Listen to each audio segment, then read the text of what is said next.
Hello, everyone. I'm Jim Garrison, and I want to welcome you to this third of 10 sessions of the masculine dialogues that we're convening here at Humanity Rising in partnership with the Luminary Leadership Institute and Age Nation. We started yesterday with a spellbinding presentation by Michael Meade, one of the great mythologists and storytellers of our time, the Don, really, of the men's movement, active since the days of the 70s and 80s with James Hillman and Robert Bly. And we contemplated the deep mystery of man and the soul. We'll be speaking a little bit more about this in a few minutes. What I wanted to just note as we reflect on yesterday is that we started with Michael in the morning session and things were relatively normal. By the time we got to our second session, he had lost all electricity due to heavy winds and a downpour of rain. And what had happened yesterday in the space of just a few hours was what they called an atmospheric river, essentially a Category 5 cyclone in the sky that poured down so much rain that several cities, Bellingham, Washington in particular, received more rain in a 24-hour period than in recorded history. Interstate 5 was shut down due to mudslides, and it just reminded me of the context within which we're having these dialogues and within which we're leading our ordinary lives wherever we are. We are in a situation where whatever the content of our lives and our dialogues, the context is one of escalating ecological and climate turbulence. So I want us to just hold that frame as we contemplate the masculine dialogues, because this is not an academic exercise. This is a deep inquiry that Lion Goodman and George Caponelli and myself and men and women from all over the world are having at this moment of duress, where humanity, I think it's fair to say, has lost its way and is accelerating its pathway, lost over the precipice of climate. And how we find our way back requires a concentration of attention and a vulnerability of heart that I don't believe humanity has ever had to attain before. And at the root of the global crisis lies patriarchy. This notion that grew up with civilization, that human beings had the right to dominate nature, men had the right to dominate women, and the institutions of power had the right to use any coercive force, mostly with divine providence and blessing, to ensure a coercive order that denigrated both nature and women and all sentient beings under the dominance of the male. And that has brought us to the present global predicament. So I want to just emphasize this as we begin our second day, that we are in a radically destabilizing context. Nothing is more important than changing consciousness, because the consciousness that produced the problem can't solve the problem. So this is really an inquiry into the transformation of consciousness. In this particular case, for these 10 sessions, around what we're calling the masculine dialogues. What does it mean to be masculine? What does it mean to be male? How can we imagine masculinity and maleness beyond the strictures of patriarchy that have shaped human consciousness for 5,000, 6,000 years, not just in one area of the world, but everywhere that there was a agricultural revolution. So that's our frame, everyone. So I just want to thank you all for joining us today. You'll note there's a change in my background. I'm in the fair city of Amsterdam, one of my favorite cities in the world. So it's very good to be here among the Dutch. I love Amsterdam as I love almost any other city more. And so it's very good to be with you today. Let's just pause before we get going and take a breath. Center yourself in your body. We're all in bodies. Whatever consciousness we want to manifest is embodied in a physical being. Let us contemplate our hearts. Let us align with our heartbeat just for about 60 seconds, 90 seconds. Feel the coherence of your heart in a spirit of gratitude and deep thanksgiving that you're alive. We're all alive at this most extraordinary moment in the human journey.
Thank you, everyone. Now, with an open heart and a heart full of gratitude and love for each and every one of you who are joining our session today, we're going to take up the question of how do we get out of the man box? And to lead that discussion, I want to welcome my good friend and colleague, Lion Goodman, who was there at creation when we began this process of developing these masculine dialogues toward a summit, actually, that we're going to have next spring in 2022. So these masculine dialogues this week are a precursor to what we want to expand and deepen, because this question of the man box and masculinity and maleness is one of the most seminal issues of our time. So Lion, thank you so much for everything you've done over the last 6-9 months to help shape this program. And I turn the podium now over to you. Welcome. Thank you, Jim. It's been a real privilege to work with you and George to bring this together and bring so many good people together to have these deep discussions. It's been fabulous. So, what is the man box and how did it come into our social structure? Well, yesterday in the session, Man in Relationship to His Soul, the amazing storyteller and mythologist Michael Meade talked about how many of us feel that humanity and nature are unraveling. He said we're in the time of Kairos, where there's collapse and there's also renewal and recreation. And he said that we need to relearn and reconnect our personal soul to the greater soul, the world soul, the cosmic soul that enlivens everything. Now, over the centuries, men have become more and more disconnected. Women have as well, but to a lesser degree, because they have a natural connection to the earth. And we can reweave that torn fabric of reality through men's work, soul work, in which we go through an initiatory process to help us reconnect and remember. Remember means to put the individual members or parts back together. Einstein called this view of the world the delusion of separateness. And Thomas Berry said, nature's not a collection of objects, but a communion of beings. So our task is to reconnect to the sacred, to the whole, and to the natural.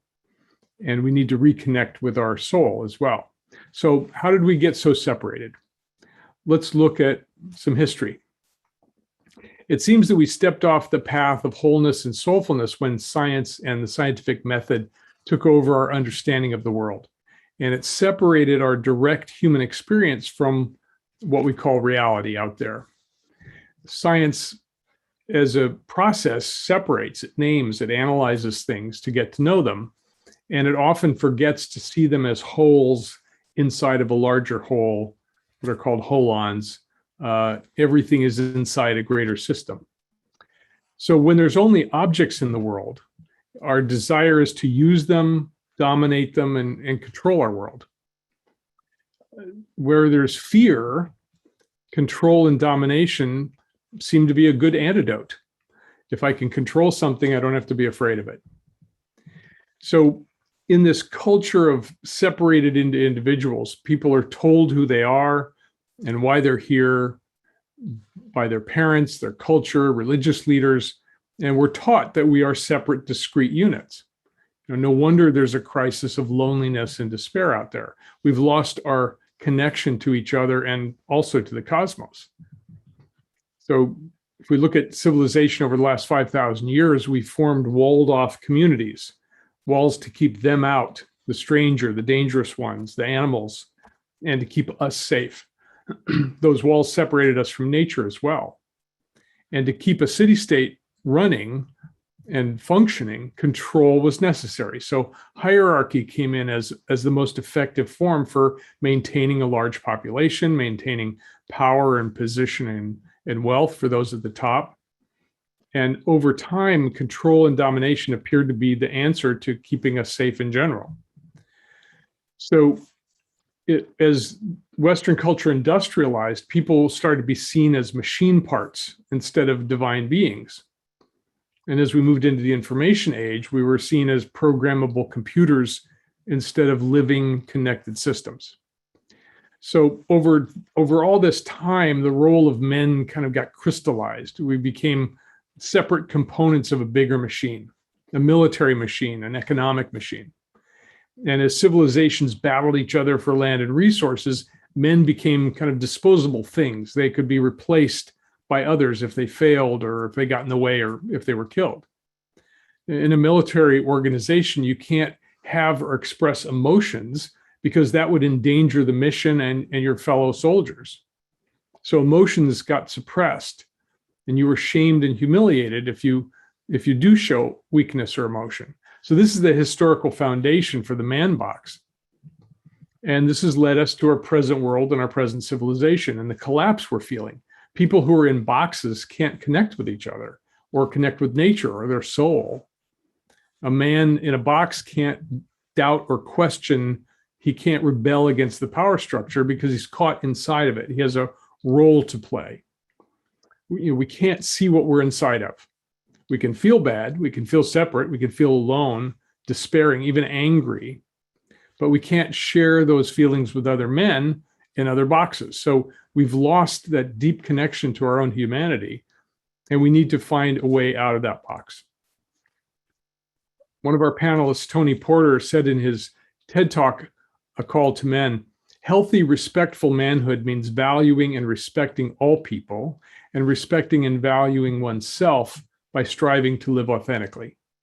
The practice of healthy manhood is the path out of the man box, the collective socialization of men who are expected to be strong, successful, powerful, dominating, fearless, in control, and emotionless. So it's our job as men to break ourselves out of that box that we were put in by society and to help other men and boys break out of that box that they've been put in. So our goal is to raise awareness of this collective socialization so we can recognize the false standards of this man box and stop passing them on to children and to boys and to men around the world. We want to change the definition of masculinity and break free from those old patterns that were established in civilizations over thousands of years. And as we become conscious of those old definitions and expectations, we can remove the masks that we put on and set ourselves free. So I want to show you, just to set the tone, a 4-minute video that features Tony Porter and Kevin Powell at Bioneers. It's just 4 minutes. And Rick, if you'd play that video, then we'll come back and I'll introduce you to the panelists.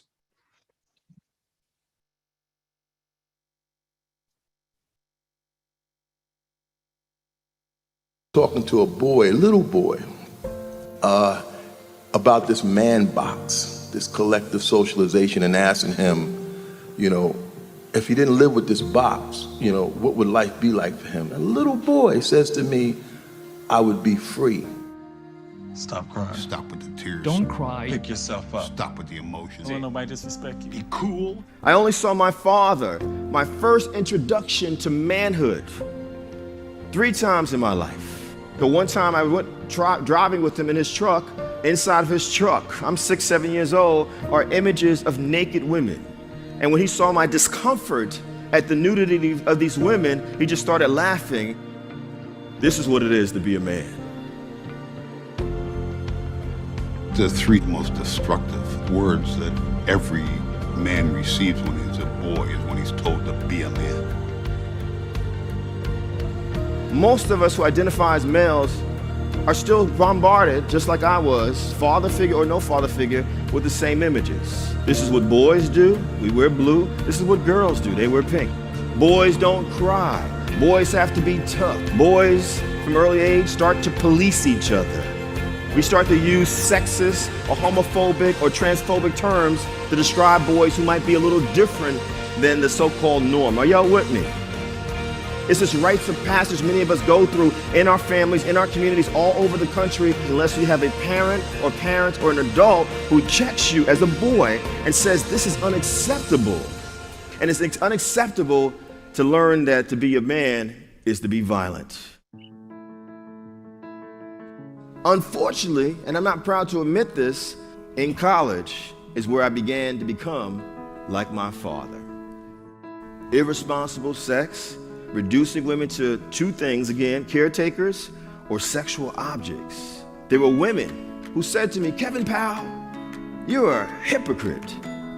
How can you talk about injustice in the world and you're participating in the oppression of half the country and the world's population? I was told you need to own your mistake, number 1. Number 2, men, you must get help. It meant counseling, it meant therapy. All those traumas that I grew up with, I was now passing along, taking out on other people. Number 3, we need to start listening. Men, we need to start listening to the voices of women and girls. And number 4, what was said to me? You need to become an ally, a consistent ally to women and girls. We don't have the kind of transformation that Bioneers represents if we as a people, no matter how we identify ourselves, are not willing to take hard looks in the mirror. And the last thing that became a part of it for me is that you have to do the work. And for us as men, you've got to do that work with men and boys. My hope to us as men is that we understand as women are using their voices, it should be the wind behind us and saying, I want to be a different kind of man and human being. I love you all. Thank you.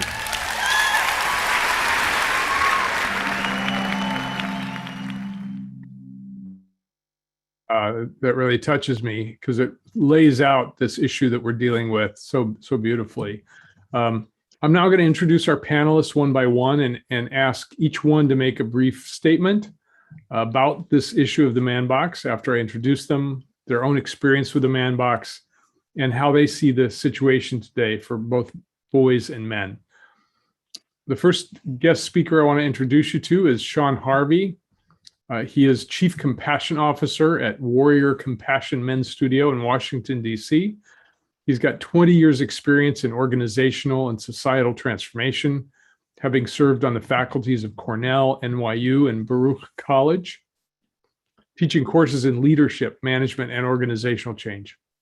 He currently consults to police departments, plural, federal law enforcement agencies, and military security forces, bringing them an understanding of compassion and hopefully changing their institutions to include compassion as a necessary element for a better future. His book, Warrior Compassion, Unlocking the Healing Power in Men, is coming out in May. And he received the Saul Silverman Award in 2021, this year, for conflict resolution and healing by the International Organizational Development Association for his work in men's healing and hypermasculine organizational systems. So, Sean, welcome. Turn on your video and your audio and join us and share your thoughts with us. Hi, everyone. First of all, I just want to say thank you for inviting me. And I'm deeply humbled to be here on this panel. When I think about the man box, as I was watching the video, it struck me that, I often tell men when I do men's work that I started men's work in the feminine and in an organizational system. I left Wall Street, went to work for Eileen Fisher, the women's fashion company. And going from a hyper-masculine culture to a hyper-feminine culture and being transformed in that environment, and seeing the power of how men were starting to heal and transform by being surrounded by the feminine energy. I see it as a way forward. And so it's, and when I think about this idea of breaking out of the man box, I see it as liberation. I see it as possibility, and I see it as the healing that's required so that we can start to create healing in the world, elevating the relationships across gender, changing and shifting leadership models, shifting power dynamics, and then reimagining systems and structures from deeper consciousness so we can transform cultures. So thank you, and I look forward to contributing to this conversation and being in the inquiry with y'all. Thank you, Sean. Would you say something about the culture at Eileen Fisher where you worked? So that was fascinating to me. Mm-hmm. Yeah, it was even a company where it was 17% men. It wasn't even about feminine leadership. The entire business model was based on the feminine. And so it really stemmed from Eileen, the CEO and founder. And we wrote an article. A group of us co-authored an article talking about the soul of the company for the Journal of Management, Spirituality, and Religion. And we asked, what's the soul of this company? And they said, it's Eileen. And the fact that she trusts the deep intuitive knowing over evidence-based research and data. And so it was a company that valued creativity. They actually sent me to an artist commune for 5 months in Canada to learn how to incorporate the arts into my work to deepen my own creativity, which is where I got the realization that I had to do men's work and was being called to it. And so, we meditated at the beginning of every meeting. We had Akashic readers available for all employees. We got rid of structure, hierarchy and structure. We operated in a holacracy type of environment. And so we were always sort of at this cutting edge of mindfulness, of spirituality. I became the head of personal transformation and well-being for the company, where we're taking employees through limiting beliefs work, shadow work, mindfulness, ego reduction, ego relaxation work, and what personal growth work could look like, and seeing how men were being transformed by this, seeing how they were saying that their wives were saying that they were listening differently, they were more patient, they checked their egos at the door, they made space for others, they stopped needing to be right all the time, they started to be more curious, they started to be more creative, they started to lead differently, and they started to make decisions differently. So I said, there's something here. And I'll be honest, I went to Eileen Fisher from Wall Street, so I'd never have to work with men again. And I left Eileen Fisher going, oh shit, I have to do this men's work thing. And I knew it was coming from a higher pay grade, which led me to seminary so I could become an interfaith minister and dedicate my entire studies to how to look at men's healing at a soul level. Thank you. That's quite a history, and not many men get to participate in such a culture. So thank you very much. My next guest speaker is Mark Schillinger. He is founder of the nonprofit Young Men's Ultimate Weekend, a modern wilderness rite of passage initiation for young men. And he's the creator of Challenging Teenage Sons, which gives parents access to techniques and tips for mentoring their sons to be happier and more independent. It's based on clear values and character traits. He's also a chiropractor who's helped thousands of people live healthier lives. He's a coach to parents and families. He's a musician, among many other talents, which would take too long to review. I've participated in the Young Men's Ultimate Weekend as a volunteer, and I can tell you that it's an extraordinary initiation experience for young men. It's nothing like anything they've ever experienced. And they're surrounded by good men who are encouraging them to be good men. So they come out transformed, and so do we, the adult staff, are running the weekend. Welcome, Mark, and please share your thoughts with us. Thank you for having me, Lion, of course. Well, as a doctor specializing in stress management, I would say for those men who are creating, participating, and sustaining the man box, I would just say two words like, stop it. It's just not working.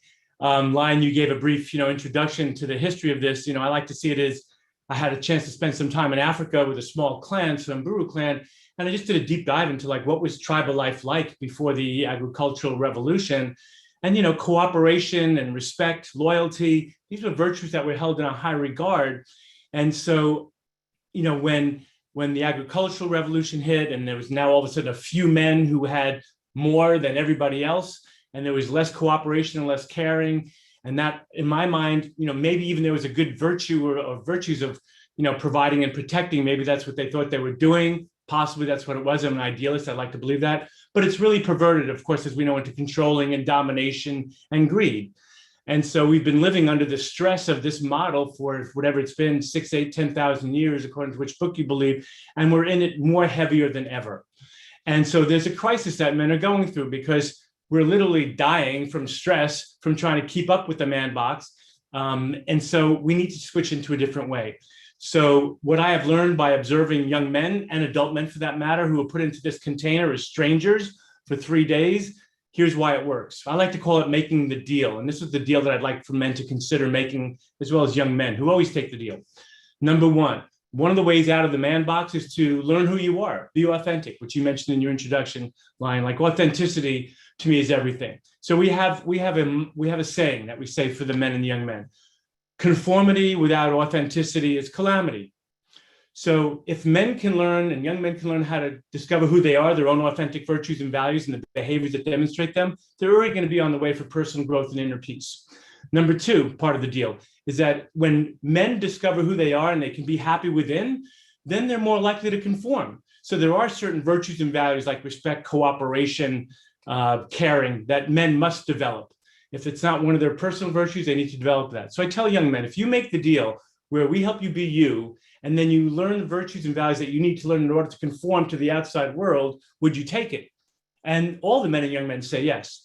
So having men learn who they are and how to conform in a healthy way to the dictates of the community, I think will reduce a lot of the violence that men do. And then number three part of the deal is that I ask young men and men, are you willing to learn about what this great reality is from a non-religious, traditional religious point of view? Because men need to learn how to be more in awe, more humble, that there's something bigger than them and includes them. So my final comment here in the opening series is that, as you said, Lion, what I learned about spirituality and stress when I was a teenager from my first teacher was that the reason why people, and I think especially men, are ill is because we think we're separate from each other. And we've spent all these years learning how to become experts at separation. So the third part of the deal is, will you be open to learning that which is bigger than you and includes you, and even consider that it is you, so that there is no separation? And I have learned from my years running the YMUW that even just in a brief weekend, men can take all their sense of separateness, combine it into cooperation with a no problem attitude, and everybody emerges way more happier, healthier, and holier. I know it can be done. We just need to do this kind of work at a global level. And this kind of work, of course, that we're doing today is a big part of it. So I'm honored to be included. Thank you. Thank you, Mark. Brilliant.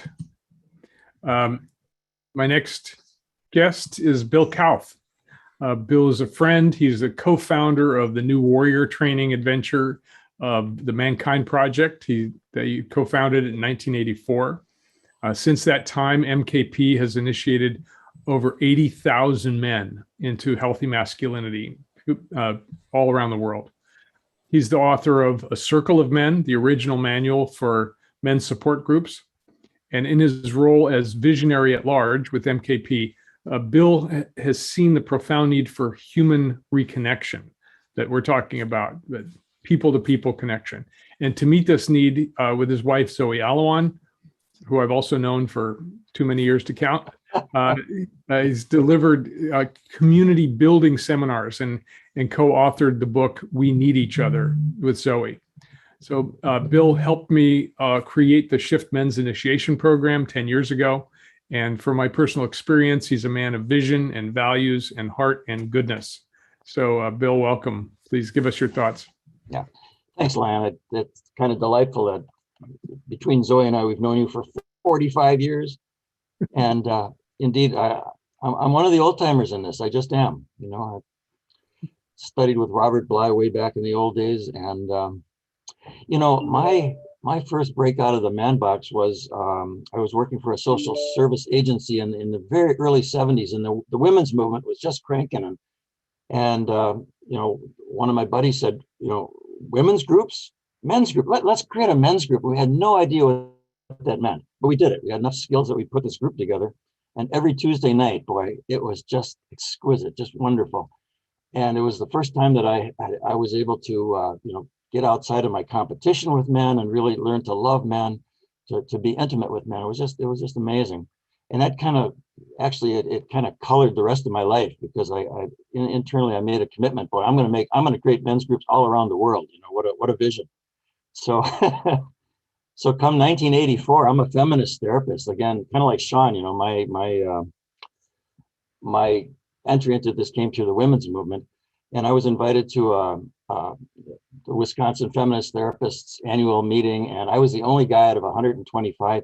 And because I was a therapist, and because I had done, you know, enough groups at that point, I had the eyes to see evolved humans. And I looked around and I saw these women. I went, oh my God, somebody's got to do something for the men. And that was almost like a divine call saying, this is the rest of your life, buddy. So I found two amazing men. One guy had been in the Marine Corps for a while and was an executive. The other guy was a university professor. And the three of us, we put together the New Warrior Training Adventure, which has served to, I think, help so many men, you know, blast free from the man box. What we discovered was that we didn't have to market it. All we had to do is hold safe space. And men we're such good creatures that if there's a safe place, our hearts just come pouring out. So once men had that experience, they would tell all their friends, and literally it spread all around the world. We're all around the planet now doing this very same training that we invented back in 1984. So I'm proud of it. You know, the other part of it is that the deep work goes on after the training. And we realized that the training was so potent that we needed to have a place for men to integrate their learning. So we simply created something called the integration groups, which is basically a men's support group. And in that, it's like week after week, month after month, year after year, the men, they find their hearts, they learn to trust other men really, really deeply. They get beyond all that competition stuff, and they evolve dramatically. So we've got 10,000 men that sit every single week. That's 1,000 groups around the world, someplace where men sit. I'm proud of that. That actually is, you know, I've shared that story about my call way back when, and it's manifest. And I'm glad you're doing this program. This feels wonderful. Another way of reaching out to help other men pop out of that man box. So I'm in. Thanks. Thank you, Bill. Thank you. It's I'm proud of you too. So, I think we're all proud of you. Our next guest, I'm really excited to have Tony Porter here. Tony's an author, educator, and activist working to advance gender and racial justice. He's the CEO of A Call to Men, and he's internationally recognized for his efforts to prevent violence against women and girls, while also promoting healthy, respectful manhood. GQ magazine called his 2010 talk on TED one of the 10 TED Talks every man should see. He's also the author of Breaking Out of the Man Box, which inspired this panel. He's also the author of NFL Dads, dedicated to daughters. His organization reaches more than 100,000 youth and adults every year with trainings and resources on healthy manhood. And he serves as an advisor to the NFL, NBA, NHL, U.S. State Department, and hundreds of companies, organizations, and government agencies. You got a peek of him at the very beginning of that video. So Tony, welcome. I'm really happy to have you here. Give us your thoughts. Thank you, Lion, and I appreciate you and all the other folks here that are on the panel as well as behind the scenes making this thing happen is very, very important. As I was listening to all the men share, and it sounds like most of us are dinosaurs in this space, and that does my heart good as well. You know, when I first heard the term the man box, well, it wasn't the man box, it was the man in the box. It was a mentor of mine, Paul Kivel, many years ago. And I fell in love with it. I was at the early stages, about 25 years ago, I was at the early stages of joining the feminist movement at that time. I was working in a domestic violence, or I was volunteering at a domestic violence organization that was working with men who were offenders. And back then we called them batterers intervention programs. Actually, the movement at that time was called the Battered Women's Movement. I wanted to work particularly with inner city men, Black men, brown men, financially poor men in general, men that was not going to really gravitate toward this message in a mainstream sort of kind of way. So I took that term, the man in the box, which was actually an exercise that Paul would do, and came up with the term the man box, because I knew it was catchy. I knew it would engage men. It has some alpha male kind of taste to it, and men could vibe with that. And then we went about the business of doing that. We started to call the men, and as you mentioned, we later incorporated breaking out of the man box. Again, is the kind of language that the men we were really going after, athletes, coaches, athletic coaches, military men that men look up to. We felt that if we can get men that men look up to embrace this and take it on, we can expedite our efforts. The men that my son would sit on the edge of his seat waiting to talk to when we work with athletes, to get athletes to know that while it's football that brings my son into the room, if you get beyond talking about the X's and O's and talk about what it means to be a healthy man, you can expedite the efforts that it's going to take me a long time to accomplish. So we put our focus on those men. Also was very invested in men in the inner city and urban areas, because for many men who were doing the work, these were men they were taught all their lives to stay away from. So they weren't going to go into these communities and work with these men in barbershops and places like that. And if you're not going to work with those men, then you're really not invested intentionally or unintentionally in ending violence against the women who are in community with these men. So that was really a centerpiece, and still is today, of our efforts in this space. I also appreciate a lot of what I'm hearing my brothers talk about as relates to authenticity. We believe that as men, we, in its simplest form, define manhood by distancing ourselves from what we perceive to be the experience of women and girls.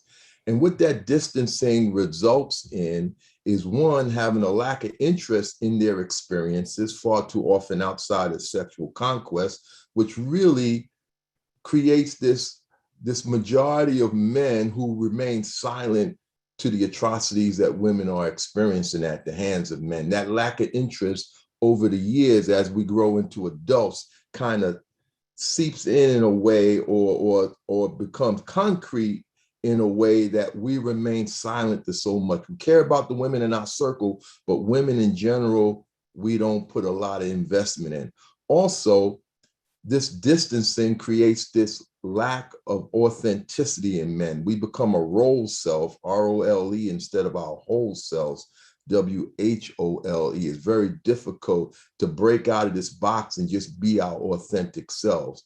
So it's not only, this man box is not only fostering an epidemic of violence against women and girls, it's not working for us as men also. And then the last thing I'll say is that the more we, and I heard you share this in your way and the other men as well, Lion, the more, when we are distancing ourselves from women and girls to define what it means to be a man, I believe, we believe at a call to men that men are actually distancing ourselves from our own humanity. We believe that women are a lot, you mentioned this again, Lion, in your own way, women are a lot closer to how we would define humanity. They are much more authentic than we as men. And when we distance ourselves from women to define manhood, we are in essence distancing ourselves from our own humanity. So thank you for allowing me to take part in this effort. I think it's a wonderful thing. Tony, thank you so much. Really appreciate all your work. All of you, men, you're each doing amazing things in your lives, helping men to use whatever is necessary, whether it's a can opener or a sledgehammer, to get out of this man box that we've been put in. So my first question to all the panelists, we're just going to open this up into dialogue form. When and how did you get put into the man box, and what were the rules that you had to follow? Now I'll start with my brief background. I was an early feminist. I actually found that I liked the women who were feminists because they had substance. they had some strength and power, and so I hung around with women who were feminists, and at a young age, in my late teens. And this is a little embarrassing to say, but I also found out that it was a great way to meet women. So at the same time I was portraying myself as a feminist, I was doing the best I could. There was this old pattern of, meet women, have sex with women, that's what makes you a man. And so that was a rule in my life that drove me to have relationships. I was always kind. I was a nice guy. I wasn't a mean person or a person who brutalized women, but my seduction patterns were part of that man box. Hey, you can seduce women, you can have sex. It's great. So that was one of the things I had to find deeply in myself and recognize that this is an old pattern. It's an old rule, an old ideal for men, that you're a real man if you can have sex with women. So it took me a long time, but I've been involved in men's work now for more than 40 years, and it's been awakening and enlightening to me. So I want to open it up. If you'd like to just unmute yourself and begin speaking, let's have a conversation about this. When did you get put into the man box, and what were the rules that you had to follow? That's our first question.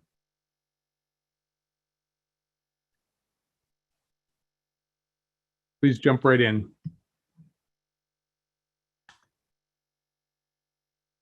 You want our video on also? Yes, please, Bill. Okay. In fact, all of you can have your videos on. It won't undo, Lion. Okay. Let's see. What can we do for you? We'll go ahead and speak, and we'll see if we Okay. can get you.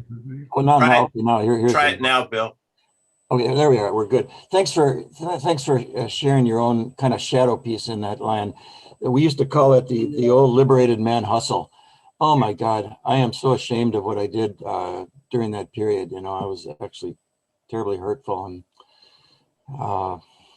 you know, hope I've done enough good in the world to kind of compensate for that. But that was, God, was that a big driving piece of me in the box? You know, that was just so important. And you know, it's like once I could see the behavior, I stopped it immediately. But boy, that was hard to see. So thanks for bringing that out. And how about you, Bill? What was your first experience of recognizing you were in the man box, or what were the rules that you had to follow in order to be a man? Well, yeah, it's just controlling everything, being on top of it, competing with men. And, you know, just like you also, I really admired those feminist women so much. And, you know, they were a little harsh with me at times in terms of, you know, I remember calling a woman a chick once, and she reached over and just twisted the shit out of my ear. And, you know, I resented that for years, but God, what a hard piece of learning that was. Geez. And I deserved it, you know, and not that because I was stuck in that piece of the box, even in my language. So. Thank you. Well, here's what comes up for me when I hear Bill talk about that twisted ear, just to bring some silly humor. But my relatives were very straight. They were from Europe. When I would see my uncle, he would always squeeze my cheek so hard. I was like 3 years old, and I was like, that's what men are? Oh my God, please let go of my cheek. So, and then he would give me $50, and I'd be like, oh, you can squeeze that again anytime. Anyway, so when I grew up, there wasn't any imposition of man box on me. My parents were very loving, very supportive. They were really big on authenticity for me and my brothers and my sister. However, because I was pretty precocious spiritually as a teenager and already getting into yoga and Buddhism and all these things, and watching my parents go to work every day, and I saw the people coming out of their apartment buildings en masse into their cars to drive into Manhattan and then get home at the end of the day like robots, that scared the crap out of me. There was something about that I knew I could not do, and that I knew I would have to do. And I made a deal with myself, like, okay, I'm going to learn how to do that, and I don't want to lose me. So I've kept the deal to this day. And there's been many times along the way, including probably this very moment, if I'm going to be totally honest, like, I'm so freaking tired of the deal, of the conformity and the man box, in the sense of having to make a certain amount of money or have the value be related to money only or primarily. You know, I'm just so tired of that. And I'll do it because that's what we do. And I'm thankful that I never lost the authenticity part. And that's what's kept me going. And throughout all the highs and lows of the man box game, you know, waking up, earning money, having family, taking care of everybody, a lot of it which I loved, a lot of it which I didn't, I have to say I've never been happier and healthier and holier. So I didn't feel like my parents laid on the man box. I just watched it everywhere, scared the crap out of me, and still does. That's why I start out by saying to men who are in it, like, stop it. Like, there's a way to do it where you don't have to die from it, because as a stress management doctor, I got into all this stuff because I needed it more than anybody I knew, you know, so it's killing us. So, you know, I'm thankful that my parents didn't just, you know, demand that out of me, that I kind of saw it on my own. Thanks, Mark. I don't really, just the whole idea of realizing I was in a man box. I think what I was on remote control, just doing tradition as what we were taught it meant to be a man. I mean, once I was aware of the man box, well, let me just say, I was on tradition as a boy.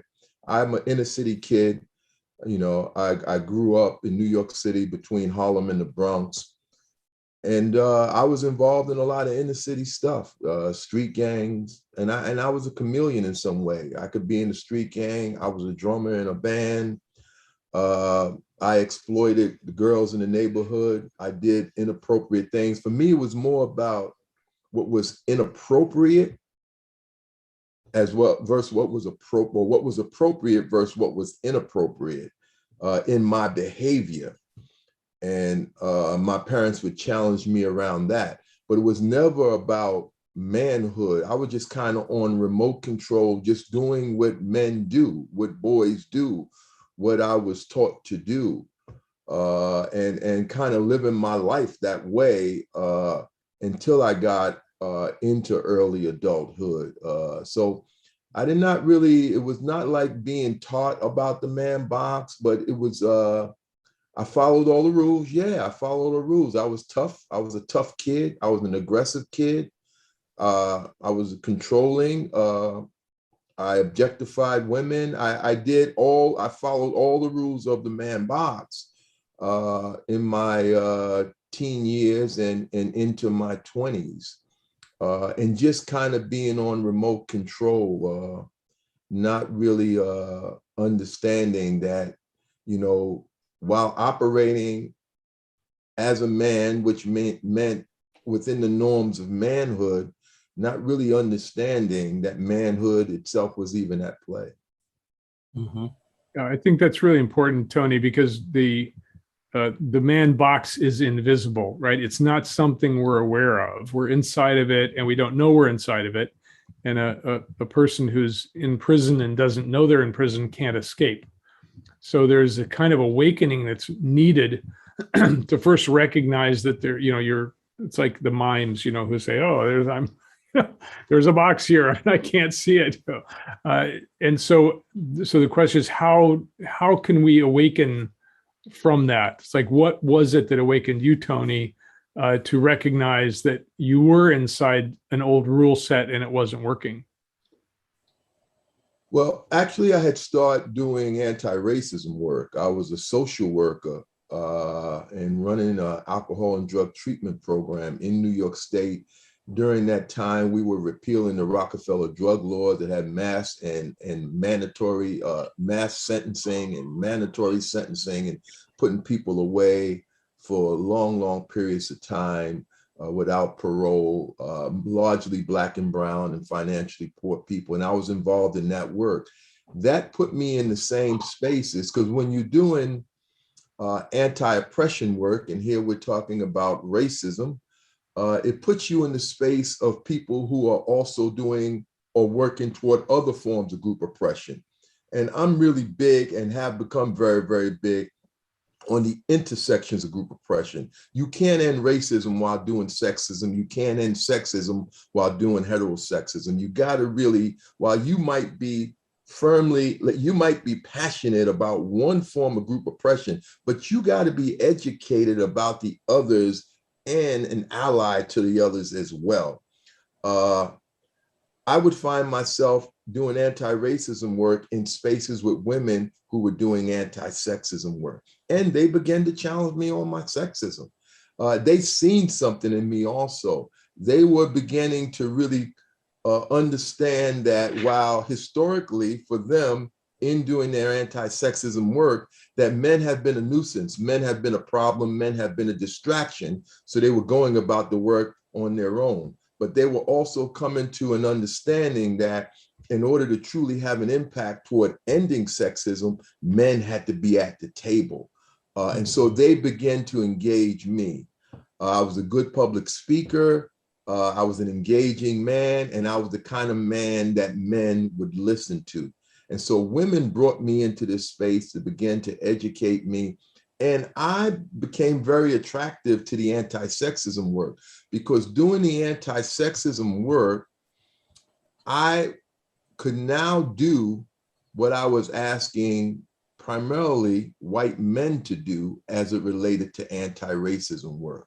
Like, I can expose sexism in a way that women can speak about it, challenge it, teach it, but being an offender of it, a perpetrator of it, I can expose it. I've always wanted that from white men as it related to racism. Not to just say racism is bad and wrong, but you know the inside deal, man. You know how it really works for you. You know how it's benefited you and others. You could talk about it in a way that could chill a room out that I can't. People would listen to me and it'd be like, hey, you're yakking again, they complaining again, but you can expose it. That's what I've always wanted from white men. You get some of that from white women, but you rarely get a white man to truly expose racism. I knew I can do that with sexism. So exactly what I wanted from a white man, now I can do. And that was a huge attraction to me to join this movement. That is so great. Sean, we haven't heard from you. What are your thoughts? Yeah, I'm kind of rounding this out. My story is a little different. I grew up on a farm. I was supposed to be a third generation truck driver, son of truckers. So I learned masculinity being on the road with my dad in truck stops, and how he would flirt with waitresses, and he dressed me up in cowboy attire, and I'm a gay man. And so there was all the ways I wasn't living up to the expectations of my Vietnam vet truck driving father. And I also, growing up, I grew up androgynous. And so people thought I was a girl more than they thought I was a boy. And so I was looking at the masculine feminine conversation from like 6 years old going, what am I? With a lot of shame in the ways I wasn't measuring up to the masculine ideal, right? And so, and I had so much shame that if someone called me a girl, I would just accept it because I didn't have the courage. So I was ostracized and bullied, and I would just, so for the man box, I saw it and I rejected it, and I just like stayed in my own lane, which had a lot of consequences, which led to like sex and drug addiction down the road, trying to create some sense of connection.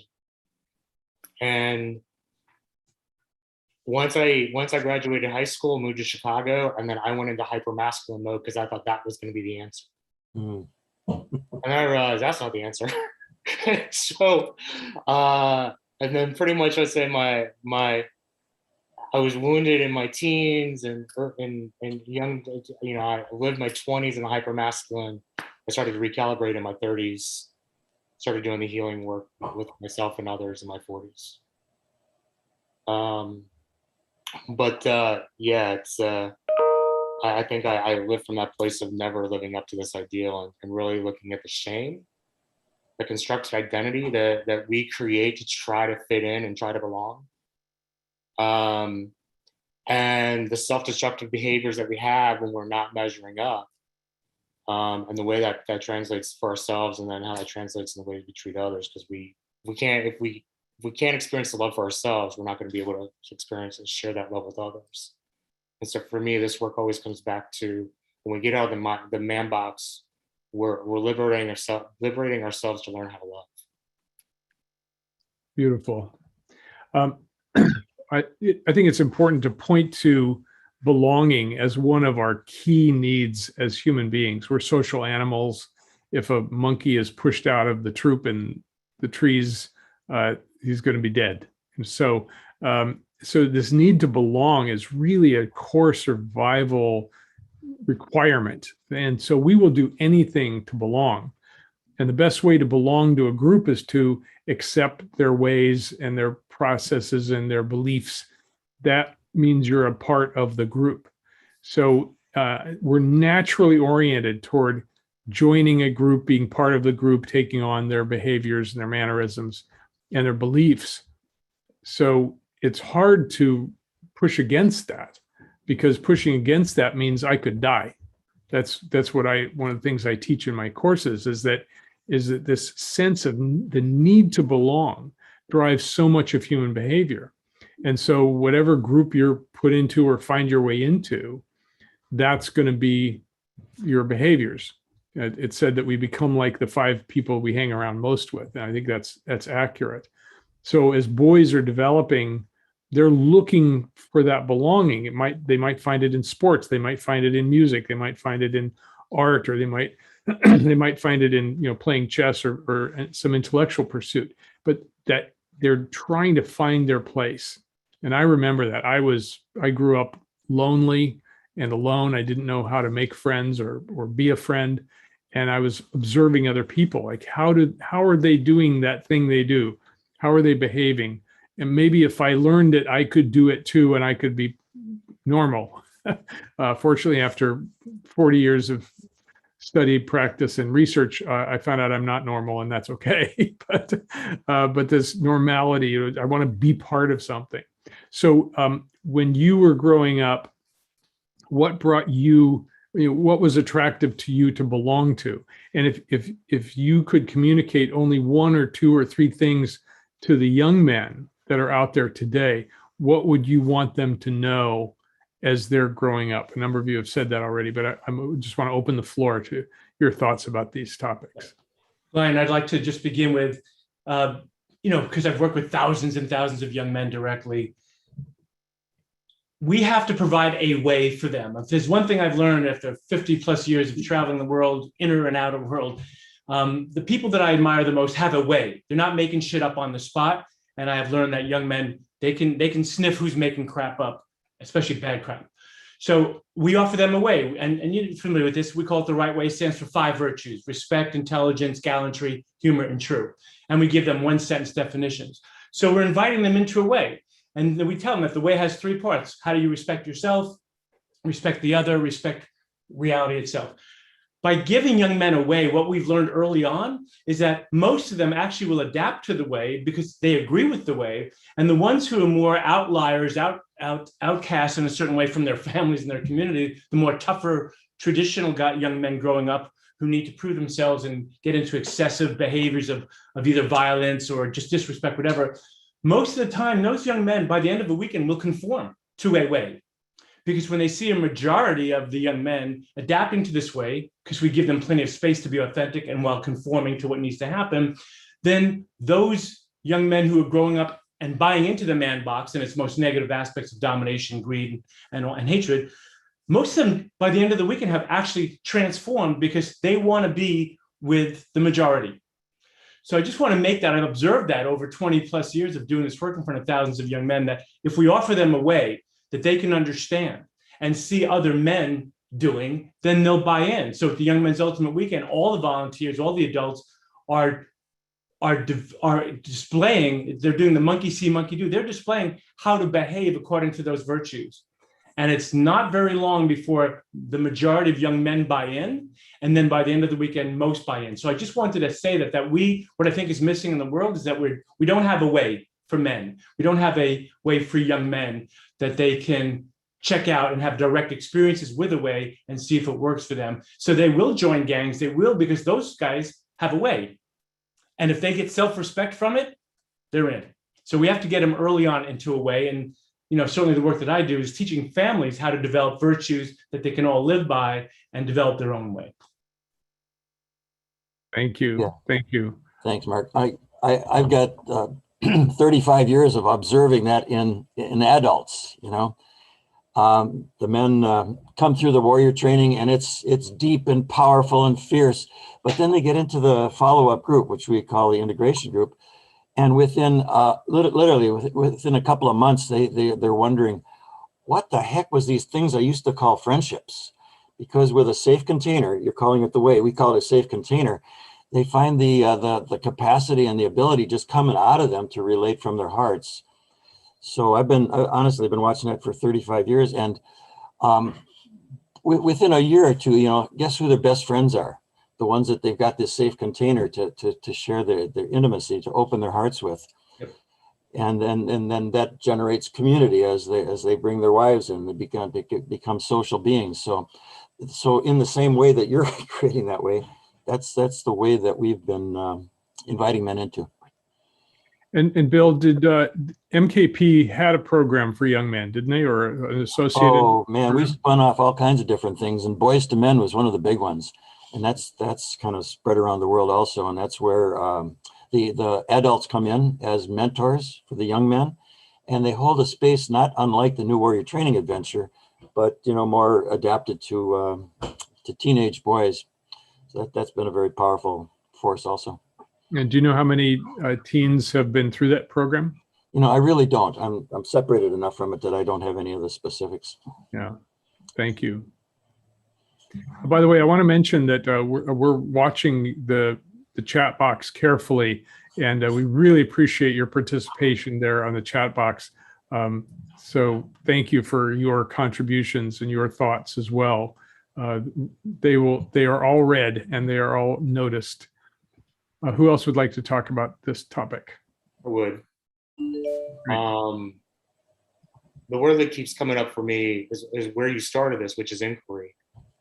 And to teach boys, to teach men how to move from having the answer to being in the question and being in curiosity. And letting go of the need to be right. I feel like this journey of surrender is so important. And knowing, and by asking the questions and following, but I remember the Akashic reader Eileen Fisher said to me once, she said, Sean, it's great that you have a plan and a vision. Now I want you to walk out of your masculine and into your feminine and walk from a place of curiosity and wonderment and let go of the need to control the outcome. And that like broke it down for me in a way that was very clear, very crisp. And I was like, oh, that's an easy way to understand this. And I've found that, life gets so much easier in that as long as there's the anchoring. And so how do we give boys the permission to surrender, to go into the not knowing, to not have the answer, to not fix, solve, or need to know, and to be in that place of curiosity and wonderment with the grounding and the anchoring to support them as they're walking in some of the unknown. So what would you, if you had a young man who was caught up in that man box himself, and you could sit down with him for 5 minutes, what would you teach him? The art of asking questions.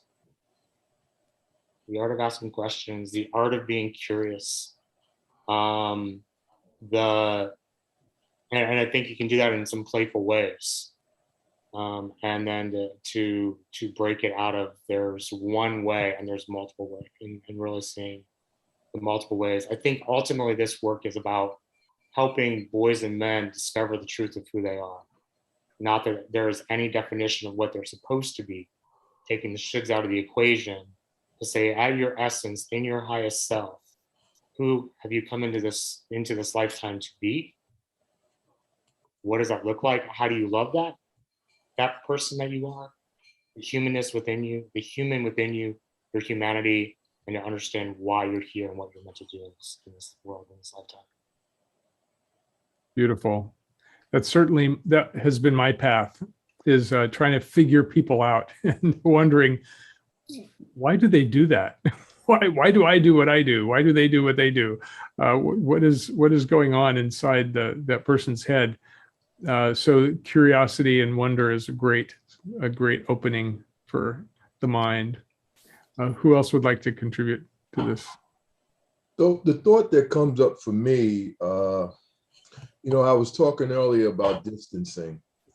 And so in that distancing, we, have this belief that women are weak and men are tough, strong, aggressive, dominating, all the rest of that nonsense.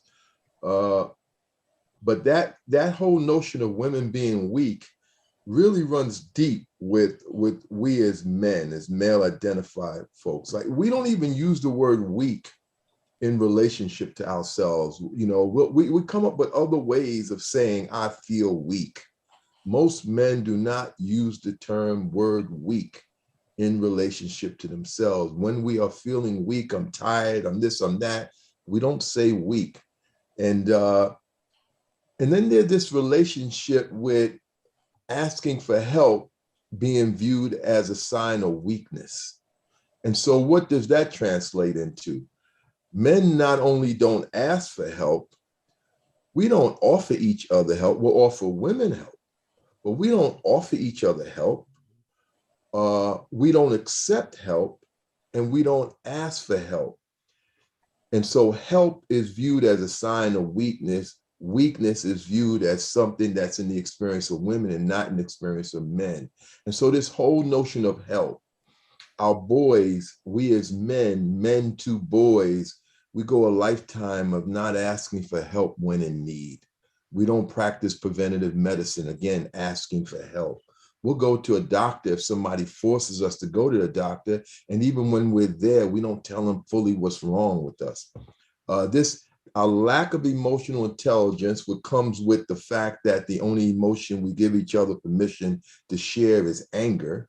So we have a lack of emotional intelligence, and you couple that with the inability to ask for help, then you can see the mental health challenges that we have as men.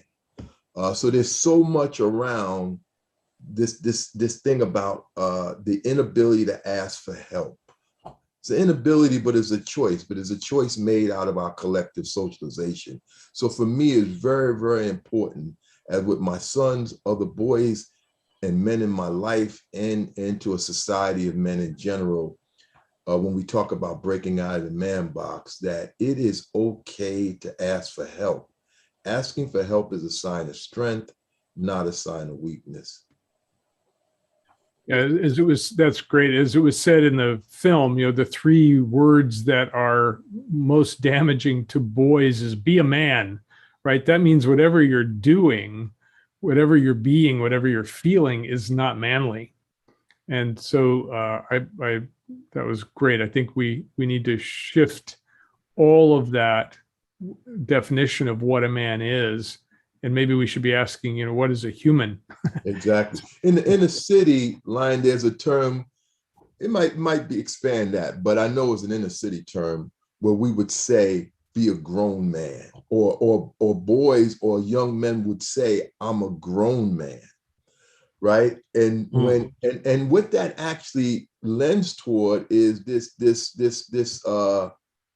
statement you're actually making is, I don't need any help. I got this. I'm a grown man is when you hear someone say, look, man, I'm a grown man.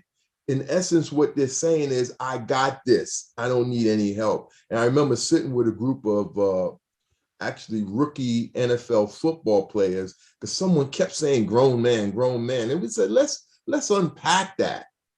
Let's unpack that.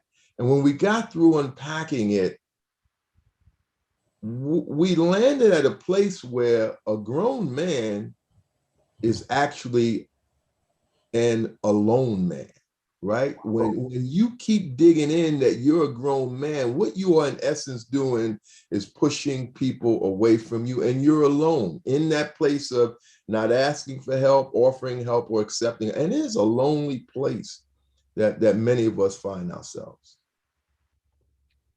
Beautiful. There was a question in the chat box that struck me. Jan says, as a mother of 2 children, 2 fine young men who are kind, what's the way into this work? There seems to be no problem. If there's no problem, there's no urge to move into it. If a man's life is failing in his estimation in some way, it's natural to seek alternatives. But if a man is cruising along with no real problems, yet is still running the society's program, how do they find their way into being able to see the program and find authenticity? So I think that's a really good question. How do we help the men who are not who don't see it as a problem that they are in the man box? It's actually working for them. Like, I get to be in power, I get to be in control, I get to be, dominating, I'm making money, like everything's great. It's like the program is working. So how do we touch men? How do we touch those men and awaken them? If you're in pain, that's one thing, but if it's all working for you, that's another. So I'm open to hearing your thoughts. I've thought about that a lot over the 35 years. And mostly what came up often was, boy, that guy's hurting. He really needs some new warrior training. And I went, yeah, that's true. But, let me tell you how I invite men. I'll meet some guy who's a really cool, clear, crisp, beautiful man. I'd say, I would like to be a deeper brother with you. So I want to invite you to do this training. Yes, that's an invitation that breaks through the I'm fine. I'm a grown man. I'm alone, right? So, wow, somebody wants to be my brother. That's pretty cool. Yeah, I find the same, and I know Lion you and I have talked about this over the years. Like, men are really resistant to being told that there might be another way or a better way or something that they could benefit from, especially when they're deeply entrenched in the man box, right? Because that's their sense of self-worth. Yeah. And I agree with Bill. It's ultimately, I mean, I'm a visionary, so I could give a big answer about how the battle of the sexes need to end and what's really valuable and what's success. But from a practical point of view, it's all by invite. It's one-on-one, pretty much still kind of as Bill was alluding to. Yep. And that's how I got roped in too, because I was, yes, I was my spiritual self, but I was already starting my practice and I was starting my family, and like I was too busy to find out how to be a better man. Mhm. And so I had men who kept after me, and at some point they were just like, just try this, just trust me. And it came down to a lot of trust, and it worked. And I'm certainly in turn done that for, you know, hundreds and hundreds of men too. But I think right now that's the way. Social media may do it. It can do it. It has the potential to do it. And I know Bill's doing a great job with that, with his work with, you know, creating community of people. But the bigger issue, which I won't get into now, is like, how do we create happy, healthy, and holy humans? And what's really success and what's really worth? And start from that, because in this era of neurodivergence, finally we get to see, and I teach just, you know, a brain science course on stress management. It's like our brains are so diverse. So even what we call men is only a small percentage of, you know, what men can be. And so I think we're in a ripe era right now with neurodivergence and brain science showing that there's a wide variety of people, and even men can be more like women and women can be more like men. And now we have transgender. This is going to be all a great win for humanity if we really redefine what it is to be a human, let alone a man or a woman, and then what makes a happy or successful human, and make it bigger than men and women, so to speak. Get out of that battle. I think what, you know, when we think about the man box, you know, we hold each other hostage to it. Some of us know we're being held hostage, and we find ourselves bouncing in and out, trying to find safe spaces, negotiating the box, et cetera, et cetera. I do think, though, as men, we like being part of the club. It's really, though, how do we define what the club is? Mark was talking earlier, and what I was hearing him say in my own way was normalizing healthy manhood, right? And then young boys, peer, you know, that is almost like a peer pressure to, just like the man box has a peer pressure component to it.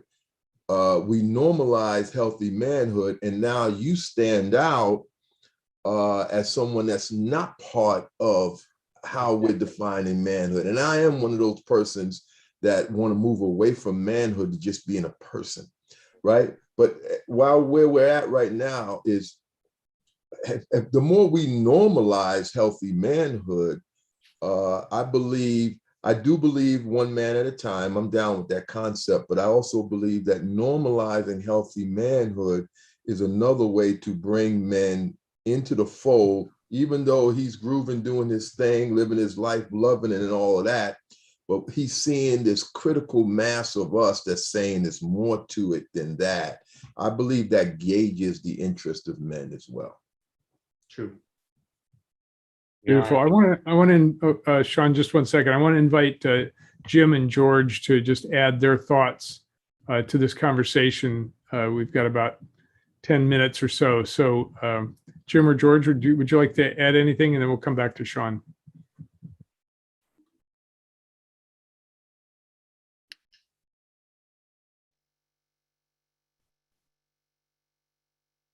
Not responding, Lion. Yeah, I really have been really moved by this conversation, Lion, and everyone, and it's filled me with all kinds of memories of my upbringing, and how, you know, the point I think, Tony, you were making earlier, you know, you don't even know you're in the box. You're just responding to circumstances, looking for patterns that enable you to navigate. And I was just remembering how unconscious I was as I was, in my particular case, I was within the strictures of a missionary school out in Taiwan, and having a lot of disciplinary problems. And for me, the pathway into the box was to be tough and suppressing my emotions so that I could dominate. And that was what shaped sort of all the alpha males that characterize so many of us in the man's box. And so I'm sitting here, Lion, filled with childhood memories of just unconscious patterns of a little boy just wanting to figure out how you get through this thicket of contradictions. And then the next thing you know, you're in the box. and so I really want to thank you for activating so many memories in my psyche today. I just feel full of it, and lots of different emotions are coming up. As Chekhov said famously in one of his poems, it's only drop by drop that we squeeze the slave out of ourselves. Ooh. And I feel that I do that because the man box, I'm out of the box, but then I run into a situation and then I realize I'm actually still in the box. So for me, it's being inside and outside the box simultaneously, almost depending on situations that activate ancient complexes that are foundational to my whole personality structure. And how one becomes more conscious of that as one matures is really the task of adulthood in many ways. So thank you, Lion, for bringing such an extraordinary panel together. Wow, this is a deep one. Thank you. It's a good one. Yeah. Anthony just wrote in the chat box, we can extend the box metaphor to the human condition, which is a box. And all of the spiritual masters have taught to break from the box. Whatever we believe we are is the box. And when we break through who we believe we are, we find out who we really are, which is beyond any of these definitions, beyond any of these limitations, beyond any of the things we think are real or true. The real reality is way beyond that. George, would you like to come in and? Sure, thank you, Lion. The first and most important thing that I want to say to each of you is that Jim and Lion and I began on this journey. And we began because what's badly missing in our world is a deep level of understanding and compassion for each other, and especially when it comes to the conversation about gender and the divides that exist. And what I was aware of as each of you was speaking is each of you, for the years of work that you have done in this arena, represent images and models, not only for young men and for the men that you work with, but for any of the women who are out there who are still holding beliefs that men are not conscious, that men are not doing their work, that men are not willing to collaborate and participate. And so as I listened to each of you, I could feel a sense of pride in my gender, for your courage and your commitment to what you do and to the good that you're bringing to the world.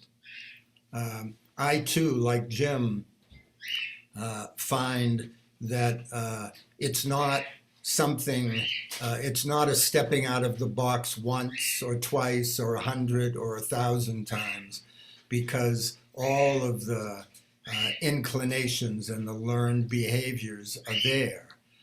And they show up in surprising ways at surprising moments. And if I have the humility and the courage to own them within myself and then to do something about them, then my life improves, my relationship with the women and the children and the other men in my life improve. And it's especially important to me that this work be done. Michael yesterday talked about it as soul work, and it is. And I'm proud of all of you, and I thank you.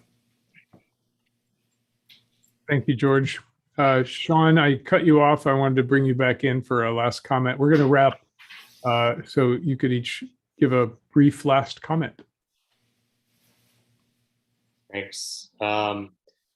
Echoing the thing that's coming through for me is there's also the universe is having a hand in how this work is emerging, and that with so many shifts and changes, it's creating confusion for so many men. And I think the opportunity to go into the confusion, to hold men with love and compassion, so that they can start to have their questions answered as things move so quickly, as things become so divided in our world, as our systems are breaking down, that have given us structure and stability in the past. That things are moving. In my circles, we talk about operating at the speed of reckoning, and that we are being asked to come into our own healing so that we can show up for what the world needs at this moment in time. And so being able to hold it from that lens, create the invitation of, let's create space to have your questions answered and speak to the confusion and the pain. And I speak to many men who have it all and are still unfulfilled and still seeking to something. They played the game, and yet in terms of that deeper sense of meaning, something's missing. And then that's where the questions begin. So I think there's many ways into these conversations. There's many ways, and many of us have been given similar messages that those who are meant to hear the message from us will hear the message. And so this becomes an opportunity also for us to be in collaboration, not in competition, as we bring more of this healing to more people, and continue to have it as the conduit for reimagining, rebuilding our systems. We are indeed reimagining what it means to be a man or to be masculine. Mark, what are your final comments? Thank you. As a life coach for many decades, when I work with men and women, I always begin the first session after doing the sort of traditional, what are your goals? I begin with like about a 10-minute sound video exploration of science and spirituality. It's kind of a non-dual approach to how do we begin? How did this all come about? With the primary focus of giving people a direct experience of their sense of oneness, that all people and planets and things came out of nothingness and pulsing and sound and light, and that we are literally all one.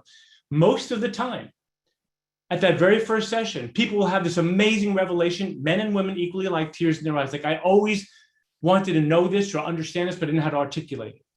So my point being that whether I'm working with a man or a woman, I'm always geared towards, based on my spiritual teachers early on, of the unity of it all, and give them my best effort to create a direct experience.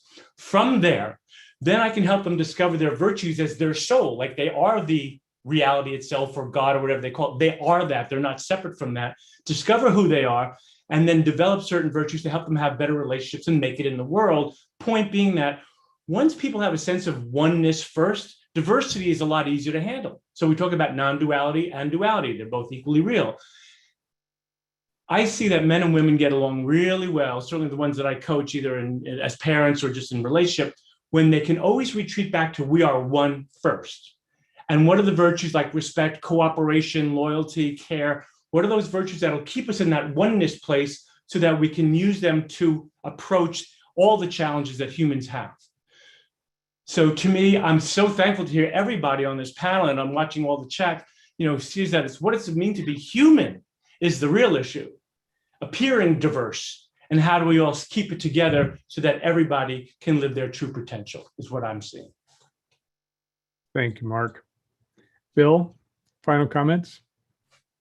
Yeah, thanks, Lane. I was really inspired by by Tony a lot. And what I heard in a lot of his stuff was just learning to be authentic.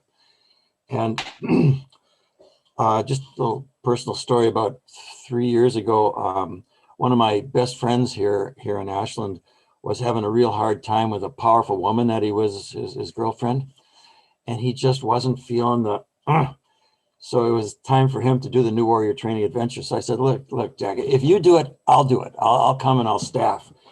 And, I did 50 of them back in the old days, but I do one now every 6 or 8 years. So the training itself has got a certain structure, but there's a kind of a fluidity that allows new stuff to come in. And one of the things that came in was this phrase. It was, your power is in your authenticity. Your power is in your authenticity. And that's what I heard Tony sing. And what that means is we've kind of referred to the New Warrior Training Adventure as emotional literacy 101 for years. It just is. There's no way to not feel all your feelings. So men learn to, actually feel their fear in a real way, and their anger and their joy, but mostly their grief. We men carry a lot of grief, and there's no place to share it. So it requires a safe place. And that's what we've provided for so long. And I got to tell you, lately with all the COVID stuff, we used to do 120 trainings a year, and now it's shrunk fairly dramatically because of the COVID stuff. There's some of the countries are still open, but the U.S. is pretty stuck. But personally, I've experienced more damn grief in the last couple of months around, the disparities around, vaxxed and unvaxxed. It's been powerful, but my heart's been open. I've been crying so much, you can't believe it. So I wish that for everybody, to have that emotional fluidity. Yeah. Thanks, Ryan. This has been really good. Thank you, Bill. And Tony, please share your thoughts. I guess, first of all, it's been nothing short of a pleasure to be here and sharing this space, not only with your participants, but just an honor to be in the presence of these men. I think the last thing I would just like to share is just to remind us all in our efforts in this work, this mission, this movement, that when we're talking about male domination, we're talking about one form of group oppression, and there are several others, be it racism, classism, ageism, ableism. We could talk about religious persecution. There's so many. So we find people who are not just in the margins, they're in the margins of the margins. And just the importance of centering those folks, because if we work out on the edges, we never reach those folks, and we're not impacting their lives. I try to live my life. When I think about the margins of the margins, I think about Black transgendered women. So I try to live my life knowing, believing that, because I could be one of those cats just moving and grooving, enjoying, doing what I'm doing. But the truth of the matter is, I'm not free until Black transgendered women are free. I try to model my life and how I interact with people from that perspective. Mm-hmm. So I just engage us all to remember those in the margins and how group oppression intersects. Our dear friend Kimberly Crenshaw, who I know is a friend of Bioneers, coined the term intersectionality, and that we stay true to that understanding as we go about doing these efforts. So thank you again for allowing me to participate. Thank you, Tony. I'm really honored to be here facilitating these great beings, these great men, in this really important conversation. I want you to know that we're going to be reading through the chat, and it will inform us for our planning for the Global Men's Summit coming up in the spring. So thank you for your thoughts out there in the greater audience. We haven't been able to get to all your questions because we just can't. It's just not enough time. I want you to, Rick, if you haven't put the after chat party there we go. There it is, thanks. So there's an after chat that is open to your thoughts and your comments, and some of us will be able to be there with you. Please join us there.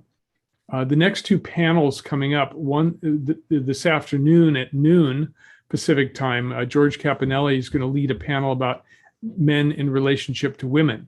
And guest speakers include Heidi Sparks-Gruber, Celeste Kruger, Sedina Caponelli, some relationship apparently between the two of them, Gabriella Masala, Dr. Jacob Lieberman and John Raymer. And on Wednesday, don't miss this one, Wednesday morning, the 17th, our special guest is V, formerly known as Eve Ensler, the Tony Award-winning playwright of the Vagina Monologues, which has been performed in 140 countries and in 48 languages.